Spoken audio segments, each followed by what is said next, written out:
Welcome students. In today's online class, I am going to take your MCQ type question answer of two chapters, the last lesson and low spring. तो बच्चों आज की आपकी online class के अंदर मैं आपके दो chapters the last lesson and low spring के MCQ टाइप क्वेश्चंस लेने जा रहा हूँ। ये दोनों ही चैप्टर्स आपके एग्जामिनेशन पॉइंट ऑफ व्यू से बड़े ही इंपॉर्टेंट हैं। ये वीडियो 25 मिनट्स के आसपास होगी और आप 25 मिनट्स में अपने दोनों चैप्टर्स अच्छी तरह से रिवाइज कर पाएंगे। Question number 1, who is the author और writer of the chapter the last lesson.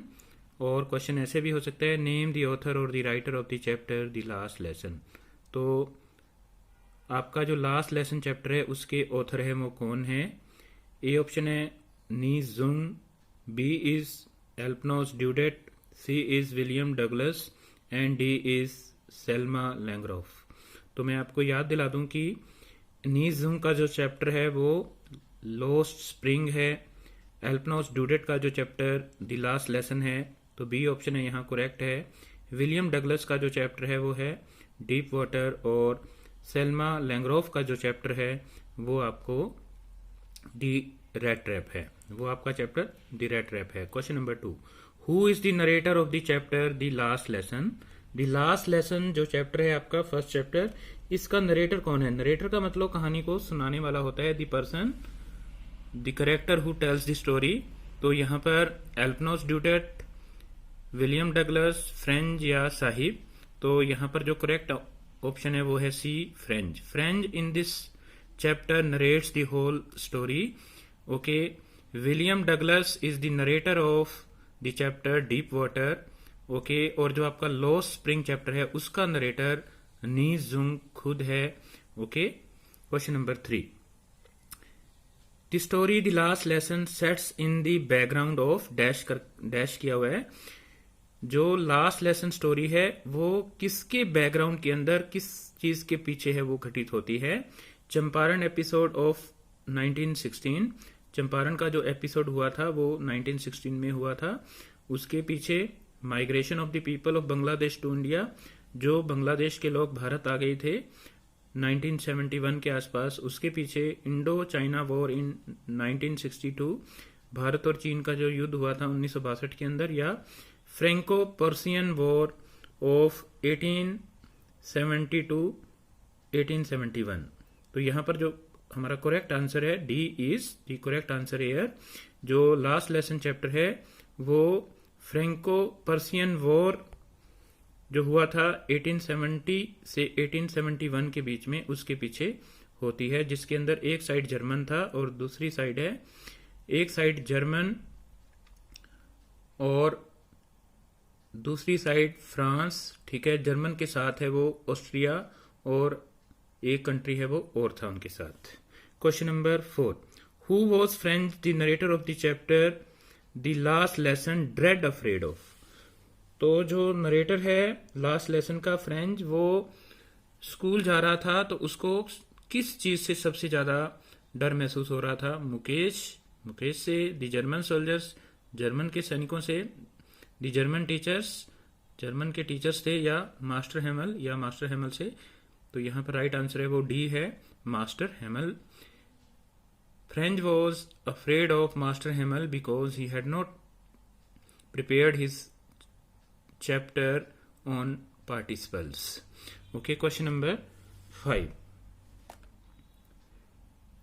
what was the topic that French had to learn on that day while he was coming to class on Sunday morning? On the Sunday morning, Sunday morning को जिस दिन French class के अंदर भागा आ रहा था, उस दिन फ्रेंच को किस टॉपिक के ऊपर है वो लर्न करके आना था।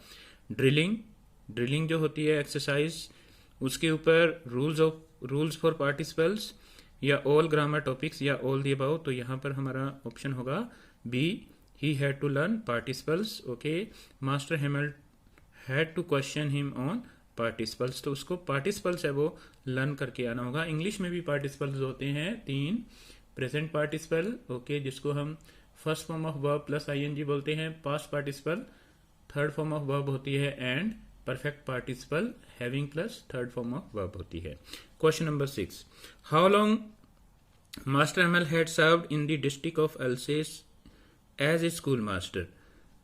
मास्टर हेमल कितने समय तक एल्सेस एक डिस्ट्रिक्ट था वहां पर मास्टर के तौर पर अपनी सेवाएं दे चुका था?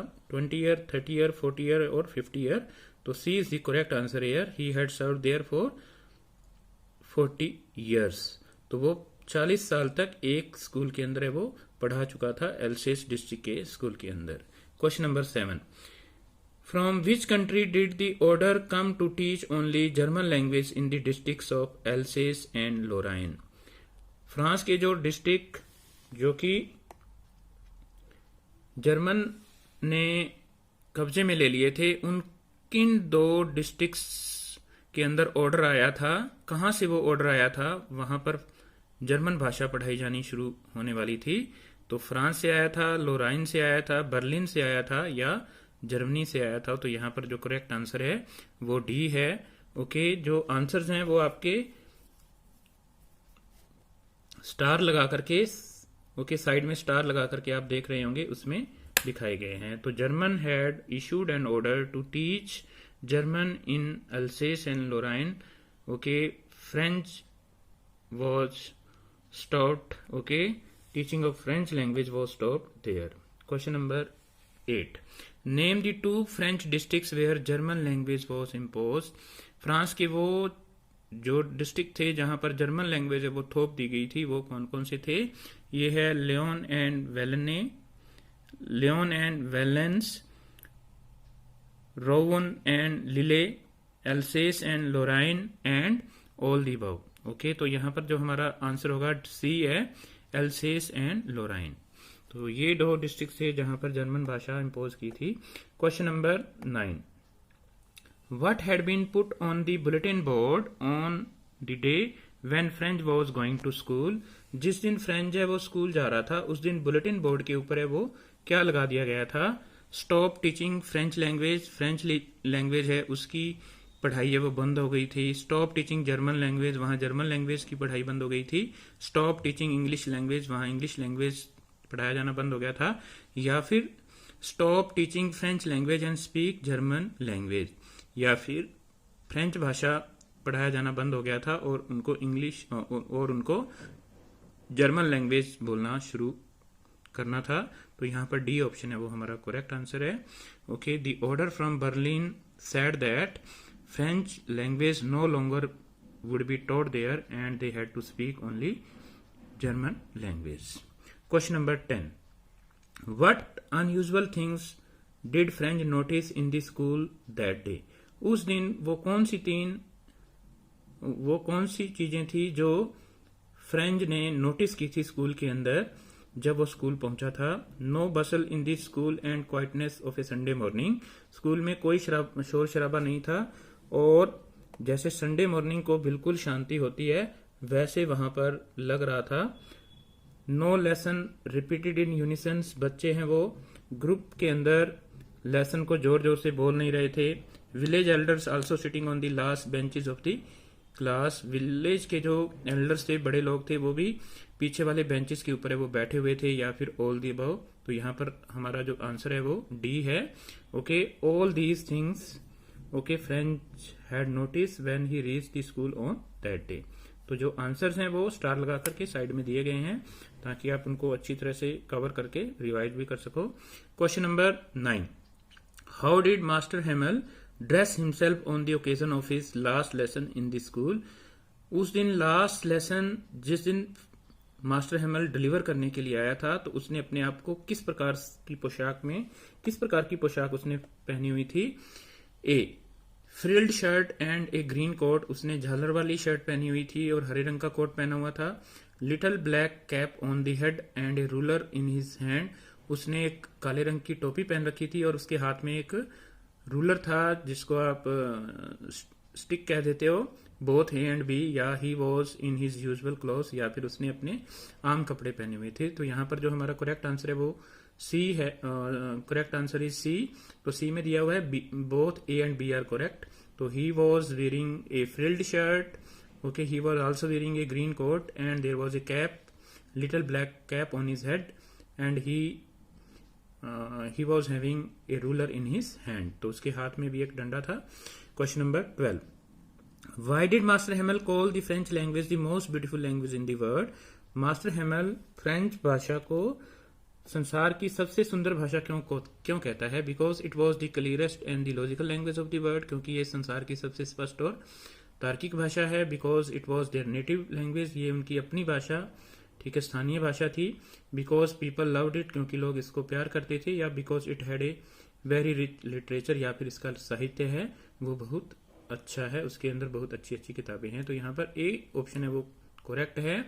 Master Hamel call the French language the most beautiful language in the world because it was the clearest and the logical language of the world. Question number 13,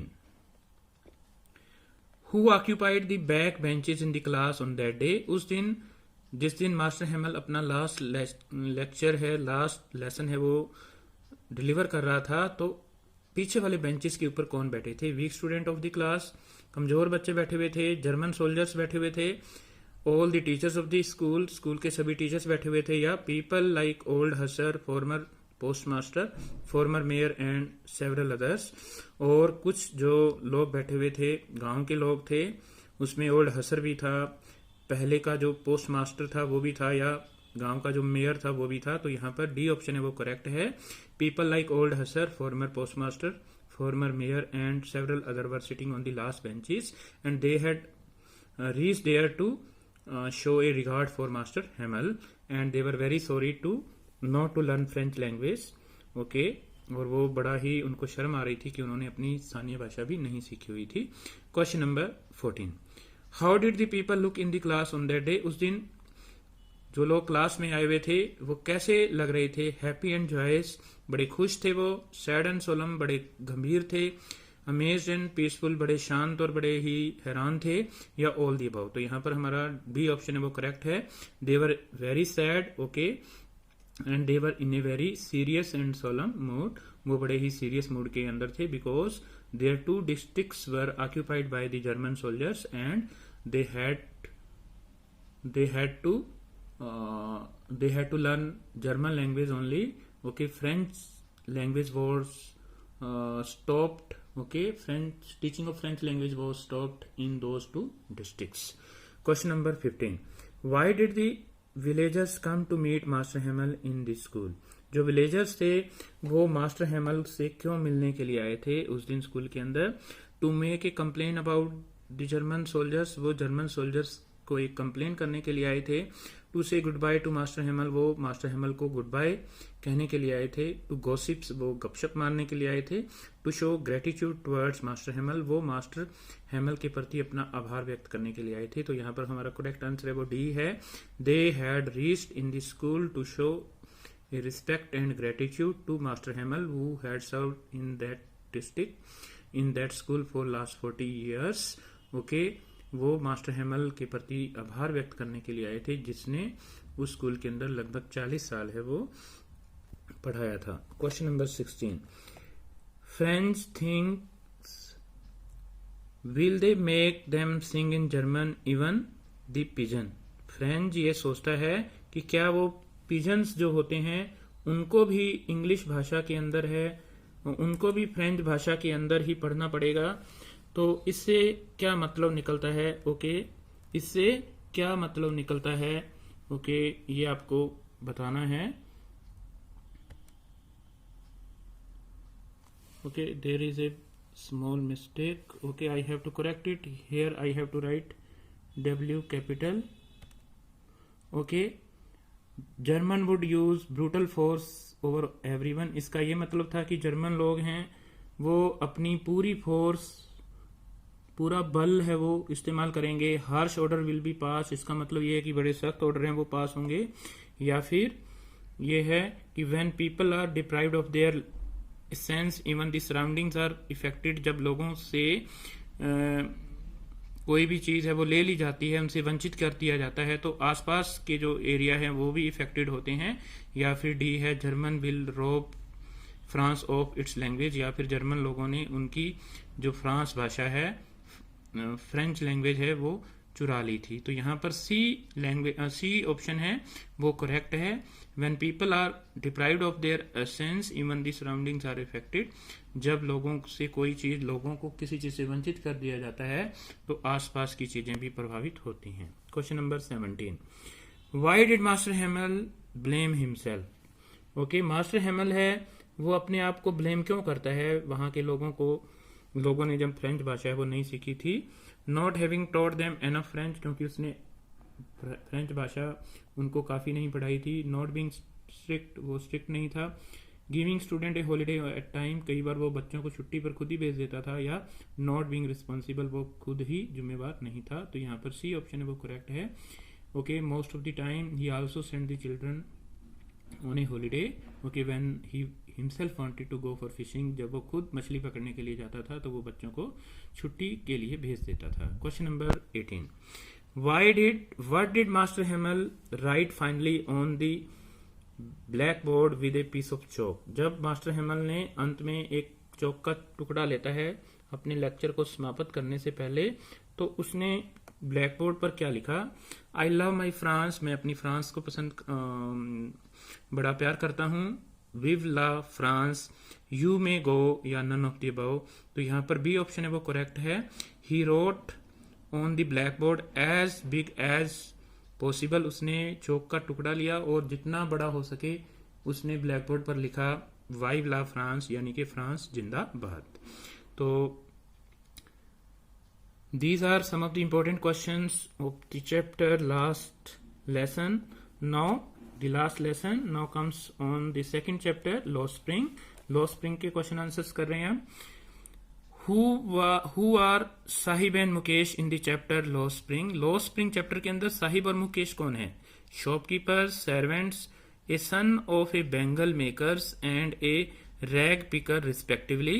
respectively का मतलब होता है जो मुकेश है, जो साहिब है, वो एक बेंगल मेकर का लड़का है और जो मुकेश है वो एक रैग पिकर का लड़का है, रिस्पेक्टिवली। ठीक है, रिस्पेक्टिवली का मतलब यही है। या फिर ए रैग पिकर, ठीक है, son of A rag picker and A son of bangle maker respectively, वो एक रैग पिकर है। ठीक है, साहिब है वो एक रैग पिकर है और मुकेश है वो एक बेंगल मेकर, चूड़ियां बनाने वाले का लड़का है। तो यहाँ पर डी ऑप्शन है वो करेक्ट है। ओके, सी ऑप्शन के अंदर है वो रिवर्स दिया हुआ है, उल्टा दिया हुआ है। Question number 20, what is the city of Firozabad famous for. Firozabad जो शहर है, ओके, जो कि उत्तर प्रदेश में पड़ता है, वो किस लिए फेमस है? फॉर टी स्टॉल्स, वहां पर टी स्टॉल्स बहुत ज्यादा हैं। फॉर रैग पिकर्स, वहां पर रैग पिकर्स बहुत हैं, यानी कि कूड़ा बीनने वाले बच्चे हैं वहां पर।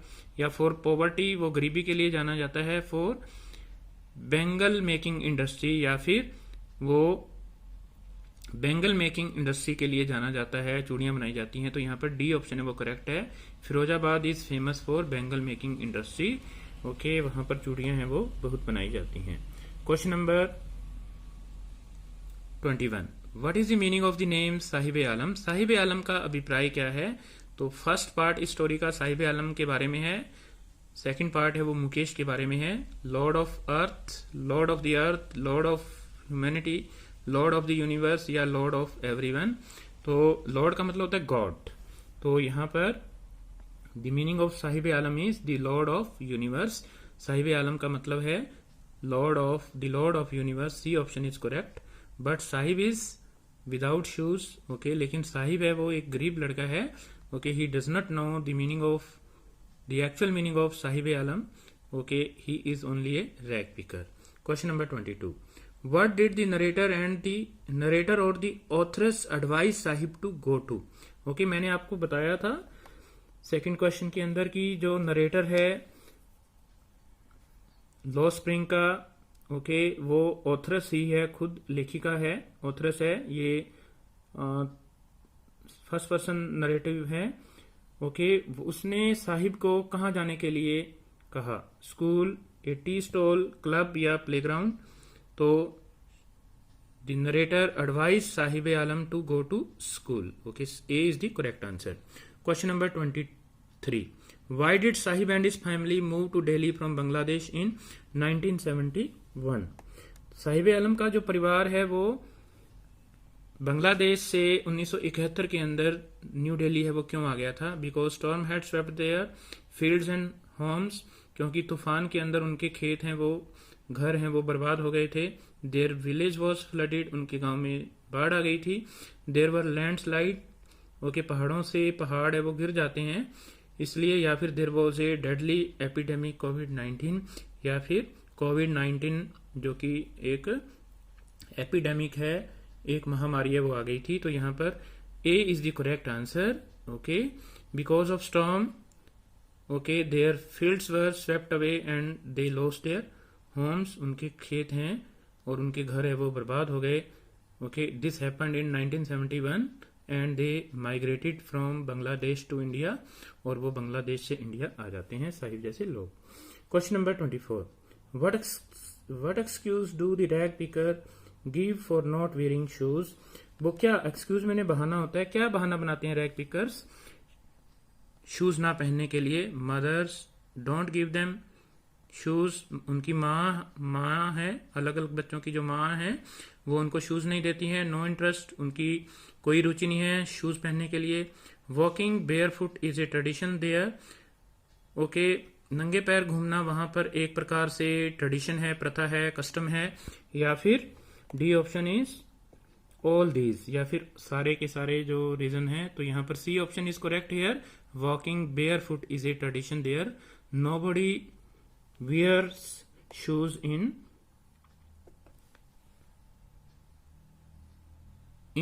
nobody wears shoes in Simapuri. Question number 29, what are the hazards of working in the glass bangle industry? जहां पर कांच की चूड़ियां बनाई जाती हैं शीशे की, वहां पर खतरे क्या हैं काम करने के? पुअर हेल्थ, सेहत अच्छी नहीं रहती। इम्पेयर्ड विजन, दृष्टि है वो उसका नुकसान हो जाता है। पॉवर्टी, गरीबी है, या ऑल दिस, या फिर सारे। Okay, all this, both A and B and C option are all, A B C option are correct. तो यहाँ पर D is the right answer. Okay, question number 26, who are responsible for the poor children of bangle maker in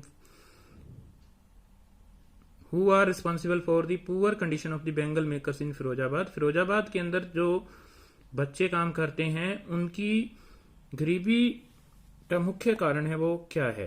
parents, fate, bureaucrats and police, and all the above. तो यहाँ पर भी option है वो D है वो करेक्ट है, उनके पेरेंट्स भी जिम्मेवार हैं इसके लिए। Okay, because they are not able to change their profession.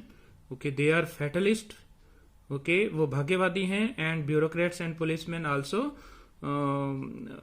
trouble them, okay they have many conspiracies, कि उनको षड्यंत्र का शिकार है वो बनाते हैं। Question number 27, who says in the chapter the lost spring she has not enjoyed a full meal in her entire lifetime? कौन कहता है लॉस्ट स्प्रिंग चैप्टर के अंदर कि इसने भरपेट खाना पूरे अपने जीवन में एक बार भी नहीं खाया है? The elderly women sitting close to Savita, एक बूढ़ी औरत कहती है जो सविता के पास बैठी है। सविता है वो मुकेश की भाभी है। मुकेश सिस्टर, मुकेश की सिस्टर कहती है। मुकेश मदर, मुकेश की माँ कहती है। मुकेश ग्रैंड मदर या मुकेश की ग्रैंड मदर कहती है। तो यहाँ पर the elderly women sitting close to Savita says, ये बात है वो सेज दिस स्टेटमेंट, ये बात है वो एक औरत कहती है जो कि बूढ़ी औरत है जो कि सविता के पास बैठी हुई है। Question number 28, What did Mukesh want to become on growing up? Mukesh बड़ा होकर के क्या बनना चाहता है? एक कार मैकेनिक बनना चाहता है। एक शॉपकीपर बनना चाहता है। बेंगल मेकर या एक बेंगल मेकर ही बनना चाहता है, या एरोप्लेन पायलट या फिर एक पायलट बनना चाहता है वो। तो यहाँ पर ए ऑप्शन है वो करेक्ट है, he wants to become a car mechanic, वो एक कार मैकेनिक बनना चाहता है। Question number 29, What was a heap of garbage for the children according to author? Author के अनुसार जो गंदगी का ढेर है वो बच्चों के लिए क्या है? मीन्स ऑफ सर्वाइवल, वो अस्तित्व का एक साधन है। ओके, फुल ऑफ वंडर, वो बड़ा ही हैरानी से भरा हुआ है। फुल ऑफ मिस्ट्री, वो रहस्य से भरा हुआ है, या ऑल दी अबव। तो यहाँ पर डी ऑप्शन है वो हमारा करेक्ट है। A heap of garbage is a mean of survival, it is full of wonder and mystery. वो बहुत रहस्यों से भरा हुआ है क्योंकि बच्चों को वहां से खाना मिलता है, उनका वहां से कुछ भी उनको मिल सकता है। How much payment does Sahib get while working at the tea stall? Tea stall पर काम करते हुए साहिब को कितना पैसा मिलता है? 600, 700, 800 या 900? तो C is the correct answer, he gets 800 rupee. Okay, वहां पर उसको 800 रुपए मिलते हैं। Question number 31, what are sunny gold, paddy green, royal blue, pink, purple, every colour born out of 7 colours of rainbow bangle symbolic of? जो gold colour की, हरे रंग की, रॉयल ब्लू कलर की, पिंक कलर की, पर्पल कलर की या rainbow के जो 7 रंग होते हैं उनके किसी भी रंग की जो चूड़ी है वो किस बात का संकेत है? पॉवर्टी, गरीबी का, ए हैप्पी मैरिड लाइफ, एक हैप्पी मैरिड लाइफ का, या सुहाग ऑफ इंडियन वुमेन, या भारतीय औरतों के सुहाग का प्रतीक है, या बोथ बी एंड सी? तो यहाँ पर डी ऑप्शन है वो करेक्ट है, यानी कि they are symbolic of a happy married life, they are also a symbol of the suhag of Indian women. Question number 32, last question, what make the working condition of the children worst in the glass industry? वहां पर जो glass industry है, glass यानी कि शीशे के जो कारखाने हैं, वहां पर बच्चों के जीवन को क्या चीज है वो सबसे बुरा बनाती है? वर्स्ट बनाती है, बुरा बनाती है। Dark dingy cells without air and light, वहां पर बिल्कुल तंग सेल्स हैं, कोठड़ियां हैं जहां पर लाइट और हवा नहीं आ पाती। Dazzling and sparkle of welding light, और वहां पर जो शीशे को वेल्ड करने का काम है वो होता है, हाई टेम्परेचर होता है, या ऑल दीज? तो यहाँ पर डी ऑप्शन है वो करेक्ट है। Okay, in these dingy cells temperature is very high, there is not proper ventilation, okay, and most of the people get blind, okay, due to the light coming during welding of glass. So student, I have made this video, okay, for you. Okay, these are first 2 chapters of your book Flamingo. I have tried to cover the most important question which are likely to be asked in your coming exams. Watch this video again and again, and I do hope that this video will be very useful for your preparation of your examination. Thank you very much for listening me, and have a nice day.